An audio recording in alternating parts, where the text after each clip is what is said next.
Presidente, muy buenos días a todos y a todas. Liliana Noble de Pulso Saludable.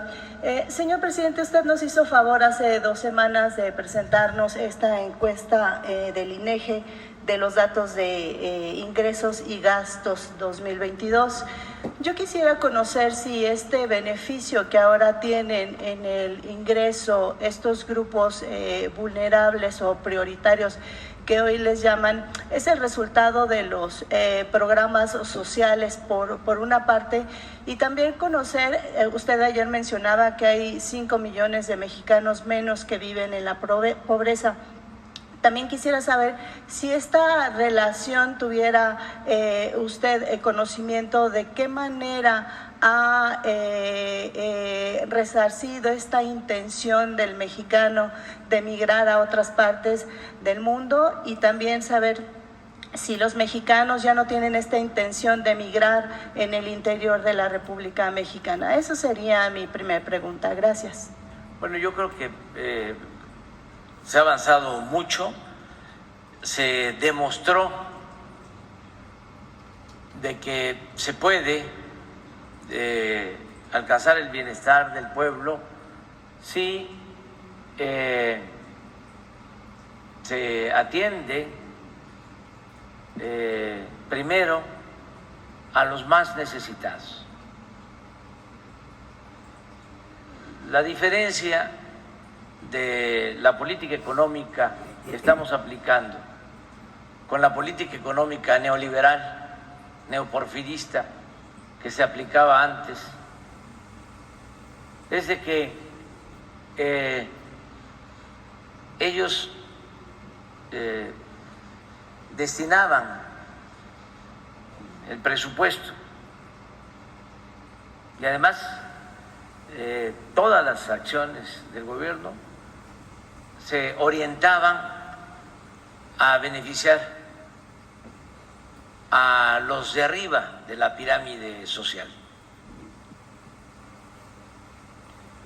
Eso fue el FOBAPROA. Eso significó el que por muchos años, décadas,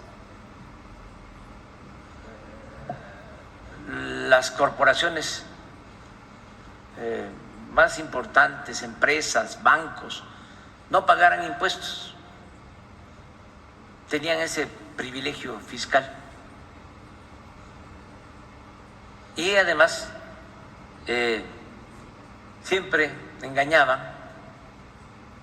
con 2, 3 sofismas, mentiras. Una diciendo que si llovía fuerte arriba, goteaba abajo, como si la riqueza fuese contagiosa, permeable. Esa era una mentira muy usual. Y la otra mentira era de que el Estado no debía de intervenir para procurar el desarrollo del país, que todo debía dejarse al mercado y que de esa manera se iba a beneficiar todo el pueblo. Ellos apostaban a que el Estado incumpliera con su responsabilidad social y que el Estado estuviese nada más al servicio de una minoría, como lo fue el rescate financiero y otras acciones.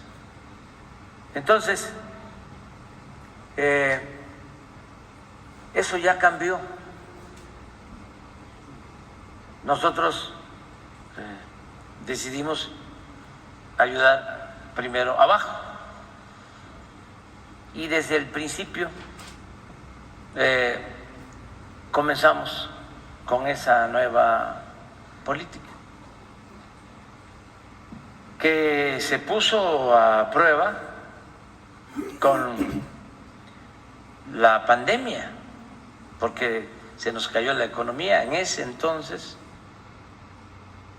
me propusieron los de las cúpulas empresariales de que regresáramos al sistema de apoyar a los de arriba, que incluso contratáramos deuda pública, que se decretara una prórroga para que no pagaran impuestos durante un tiempo. Me acuerdo que uno de estos representantes de las cúpulas empresariales me dijo, es que de todas maneras no van a recaudar nada.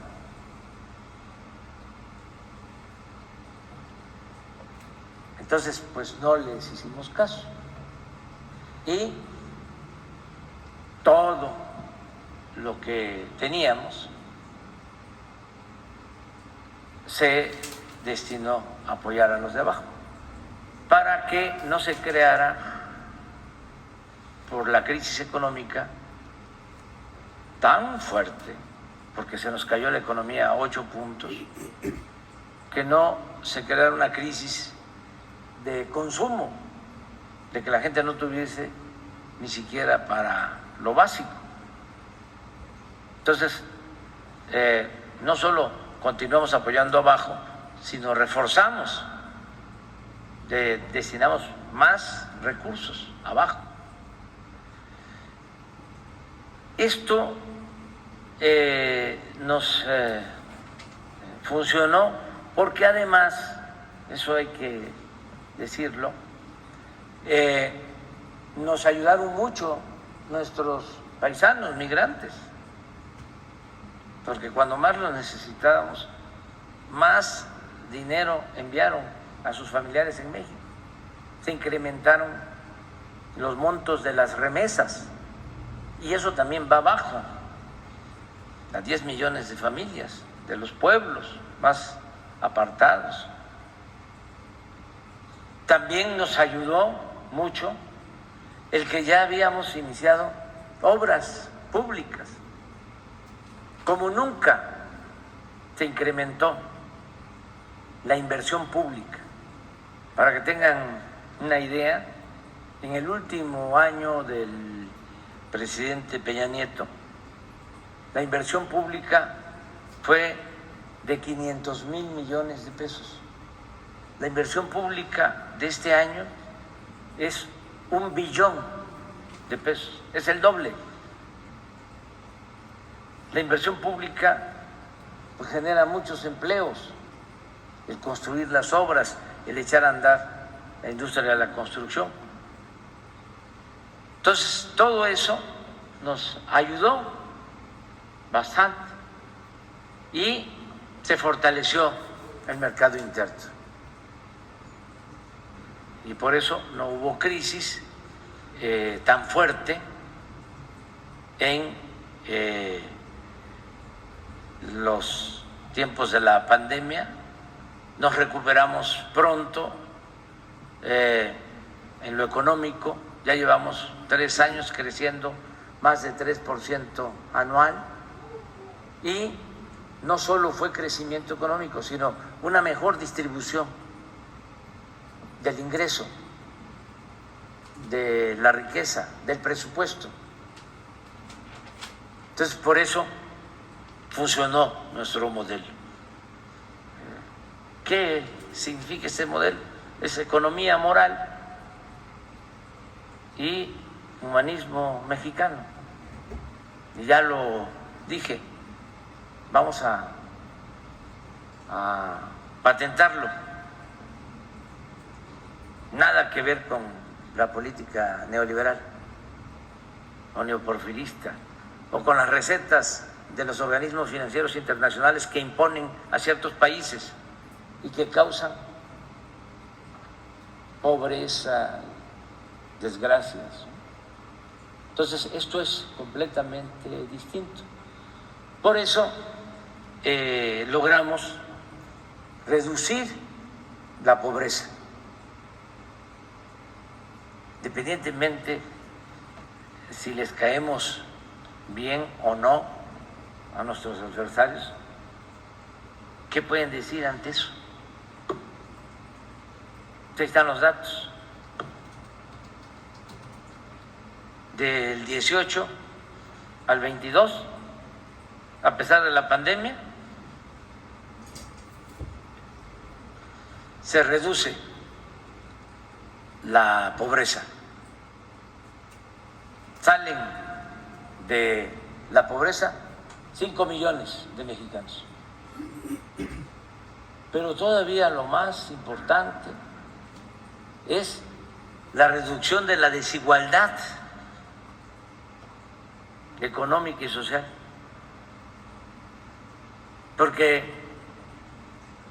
si lo comparamos como lo hicimos ayer,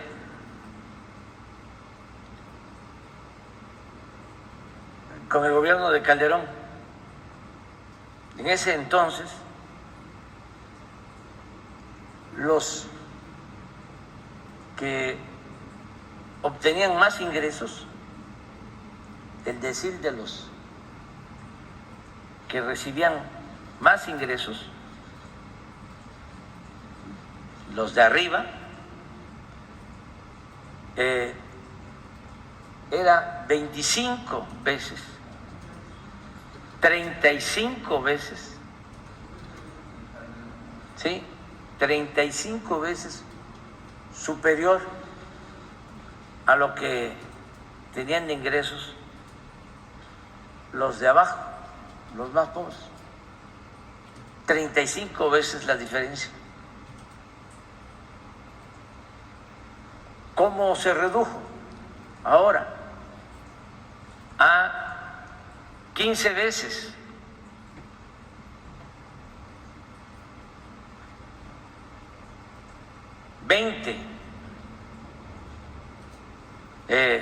Veces menos.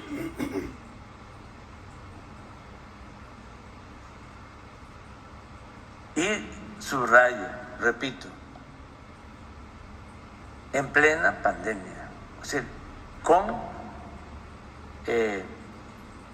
la caída de la economía y con la crisis mundial. Esto es lo más importante de todo.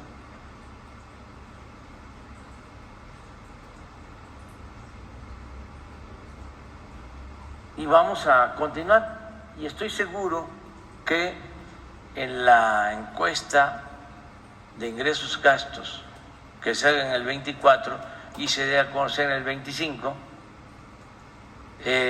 todavía vamos a disminuir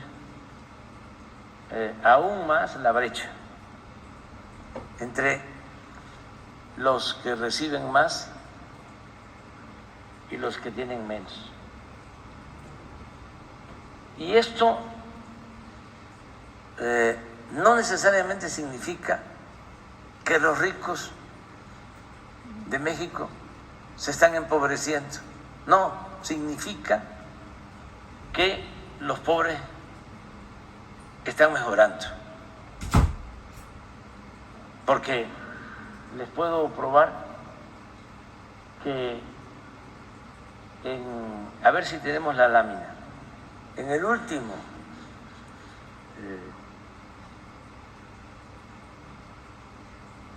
dato de 2022, ya también los de arriba tienen un incremento en sus ingresos de 2.5.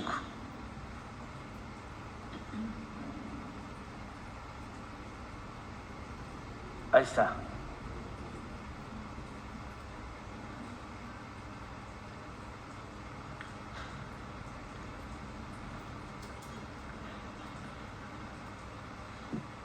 Ah, no. Sí. 7.8.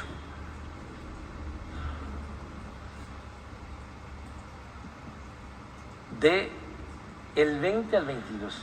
Ya tienen 7. Aquí hubo una disminución, que es del 18 al 22. Es el único decil que cayó, el de los más ricos. Pero ya del 20 al 22 también, porque repito el dicho campesino, choco jarocho, cuando la milpa se da bien, alcanza hasta para el pájaro. Desde luego, los mejores, los pobres.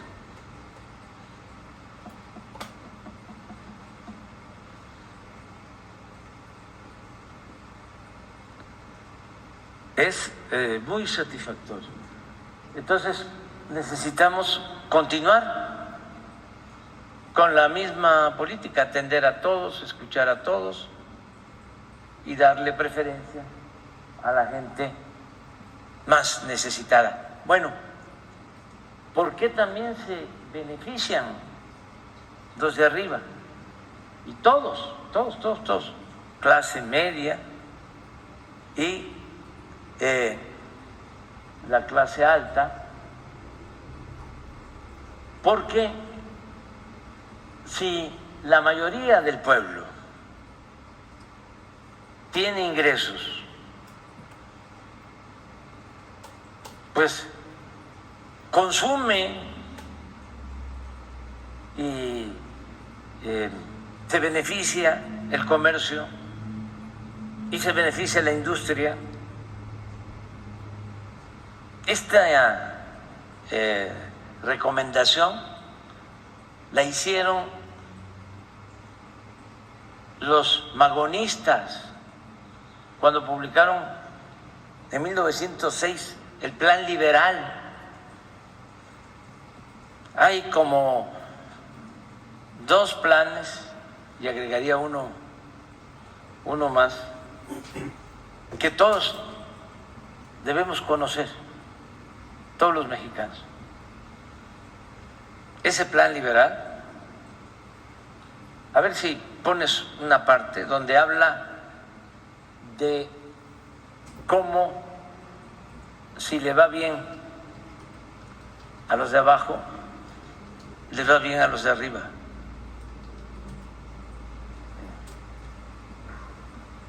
La manera como lo frasean. Pero esa es la esencia de nuestra política económica. El otro plan que se debe de conocer es el plan seccional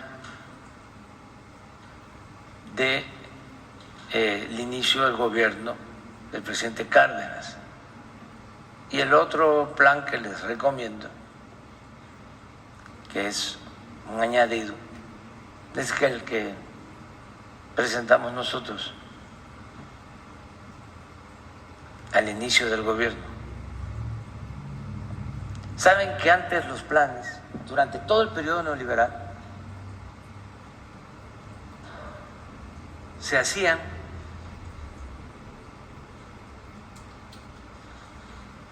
siguiendo las pautas o las recomendaciones de los organismos financieros internacionales. No teníamos nosotros un plan de desarrollo propio, apegado a nuestras necesidades.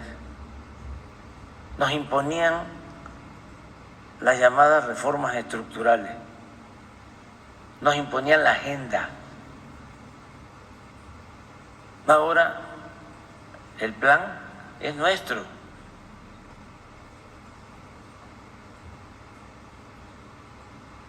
Hay algo aquí.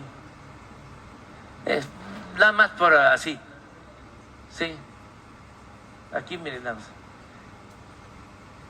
Cuando los millones de parias que hoy vegetan en el hambre y a la desnudez coman menos mal, usen ropa y calzado y dejen de tener petate por todo ajuar, la demanda de 1000 géneros y objetos que hoy es insignificante aumentará en proporciones colosales, y la industria, la agricultura, el comercio, todo será materialmente empujado a desarrollarse en una escala que jamás alcanzaría mientras subsistieran las actuales condiciones de miseria general. Esa es la clave de todo.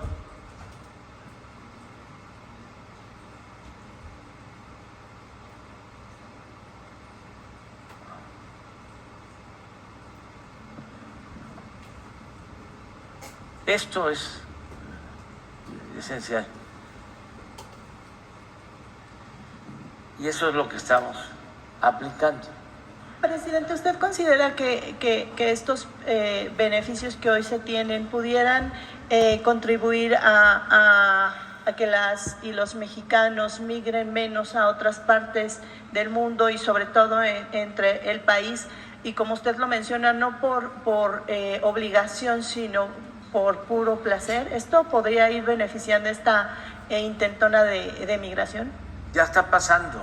En el caso de la migración interna, durante todo el periodo neoliberal hubo migración, se abandonaron los pueblos, no solo porque la gente se vio obligada a buscar trabajo en Estados Unidos, sino también muchos buscaron trabajo pues donde había trabajo en el sureste, en Cancún. Era como una isla para poder tener trabajo, porque Cancún y toda la Riviera Maya, hablo nada más del norte de Quintana Roo, porque en el sur no, pero allá llegaron, y por eso hay que agradecerle mucho a la gente de Quintana Roo, porque fueron muy solidarios, porque ahí llegaron tabasqueños, yucatecos, campechanos, chiapanecos, oaxaqueños, guerrerenses, de aquí, de la Ciudad de México, a buscarse la vida. En el tiempo de la política neoliberal, todo el sureste no tenía crecimiento, había decrecimiento. El único lugar donde crecía la economía hasta 10% anual era el norte de Quintana Roo. Entonces se fueron para allá. ¿A dónde más se fueron?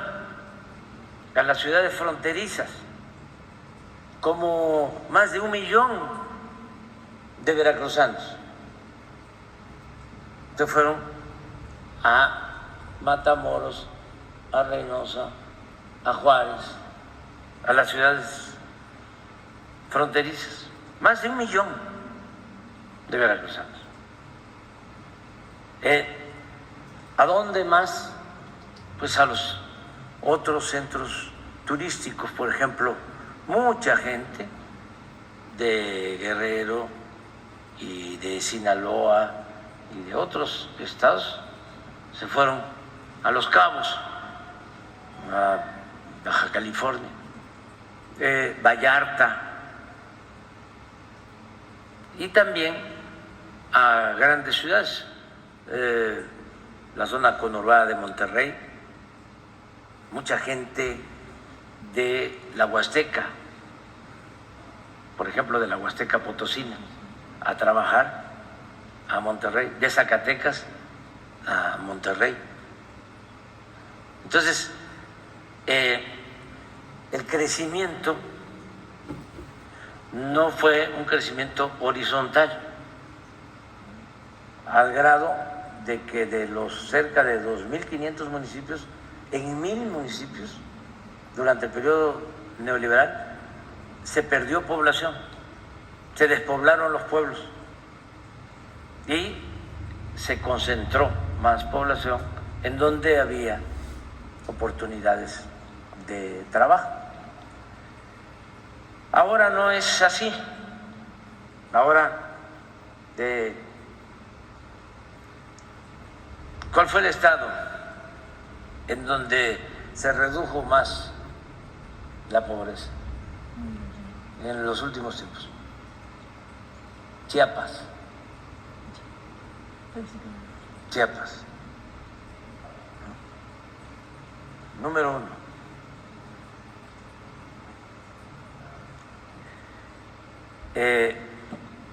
Esto demuestra todos los estados del sur sureste crecieron, avanzaron, se beneficiaron, se redujo la pobreza. O sea, es Chiapas, es Oaxaca, Veracruz, Tabasco, Campeche, Yucatán, Quintana Roo, todos. Entonces, ahora hay un desarrollo más horizontal. Durante todo el periodo neoliberal creció el norte, creció aunque menos el centro y decreció el sur sureste. Ahora hay parejura en el crecimiento, pero lo mismo también en cuanto a la migración a Estados Unidos. Ha habido una disminución y hay incluso ahora mucha gente que está regresando,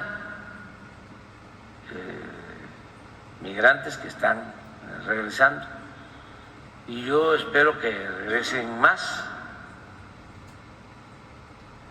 Ya hay pláticas, yo les comentaba, de un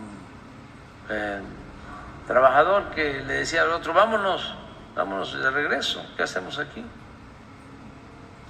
O sea, ya tenemos posibilidad de recibir una pensión, ya nos corresponde una pensión por la edad. Y va a aumentar la pensión, claro, no es suficiente, pero sí es un apoyo, una ayuda, y con sus ahorros pueden regresar y pueden venir a vivir a sus tierras, porque además nuestros paisanos no pierden la querencia, no pierden el amor a sus pueblos y a sus familiares. Bueno, tan es así. Imaginemos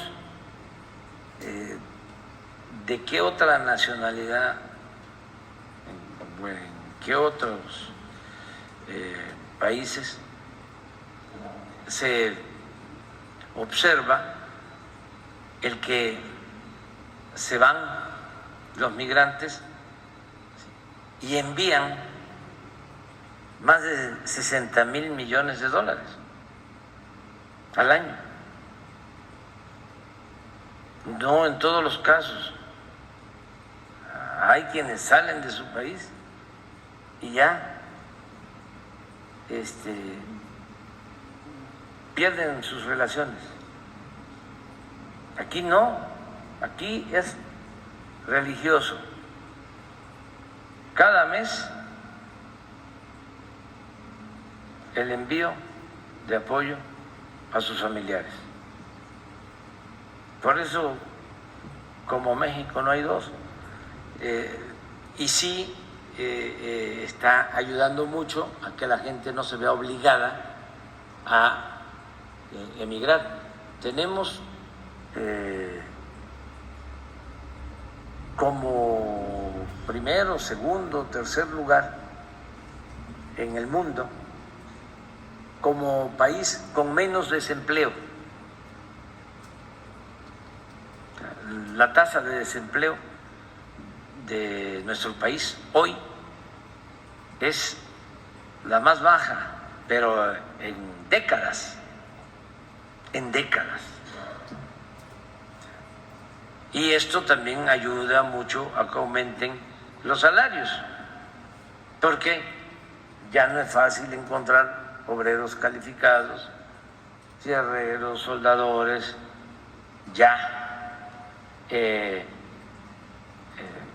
más difícil, operadores, y se tiene que pagar más al trabajador, y eso es muy bueno. Aquí la recomendación que yo voy a hacer cuando entregue, bueno, yo voy a entregar sí, el bastón de mando en el movimiento, ya dentro de un mes, menos, ya como 20 días entrego el bastón de mando para la dirección del movimiento. Ya me quedo nada más pues, terminando, o sea, todas las acciones y obras del gobierno, pero una de las recomendaciones que las tengo que hacer, porque es mi responsabilidad, aunque a lo mejor no me van a hacer caso, lo más seguro, pero sí voy a dejar un esbozo de lo que se necesita seguir haciendo para que continúe la transformación. Por ejemplo, el que no se deje de invertir en obras públicas, en la creación de infraestructura, que no se pare la industria de la construcción, porque reactiva la economía, genera muchos empleos y produce bienestar. Es como montar la bicicleta, no dejar de pedalear. Si ya se terminó el Tren Maya y se terminó el tren del Istmo, a ver, ¿por qué no? El tren desde Coatzacoalcos a Veracruz, y luego, ¿por qué no el tren de Veracruz a la Ciudad de México? ¿Y por qué no el tren de la Ciudad de México a Querétaro y a San Luis y al norte, a Guadalajara, a Sonora, pasando por Nayarit, por Sinaloa, y hasta la frontera? Estoy hablando de los trenes, porque hacen falta trenes de pasajeros, trenes de carga, es inversión pública, se generan muchos empleos. Lo mismo en el caso de carreteras, lo mismo en lo que tiene que ver con el sector energético, ya ir pensando en la construcción de una nueva refinería, ¿sí?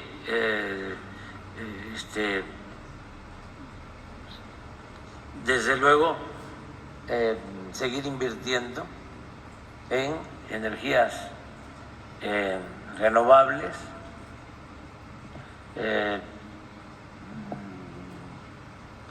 a ver si es posible empezar a rehabilitar toda la industria petroquímica, que la quebraron, la destruyeron, la dejaron en la ruina los neoliberales, y muchas otras cosas, el Plan Sonora, y aquí los planes para estos estados, todos tienen muchísimas posibilidades para seguir creciendo, ¿sí? con bienestar, progreso, con justicia. Entonces, sí, seguir adelante, ¿no? Gracias, señor presidente. En una segunda pregunta, algunos analistas y economistas financieros en Wall